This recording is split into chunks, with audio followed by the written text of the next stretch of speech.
چرا یه ساعت این شکلی وایسادی؟ چرا میری در خونه همسایه؟ کاری میکنی من داد بزنم سرت که الانم قهر کنی واسه من؟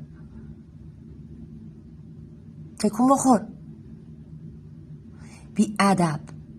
چیکار داری با زن همسایه؟ 5 صبح رفتی در خونه همسایه، چی بگی؟ چیکار داشتی باش؟ ها؟ میدونستی خیلی بی ادبی و مزاحم؟ دیدی اومد با من بدر زد؟ ابروتون شکلی نکن. بی ادب. بی ادب. من باید به تو GPS ببندم؟ بی ادب.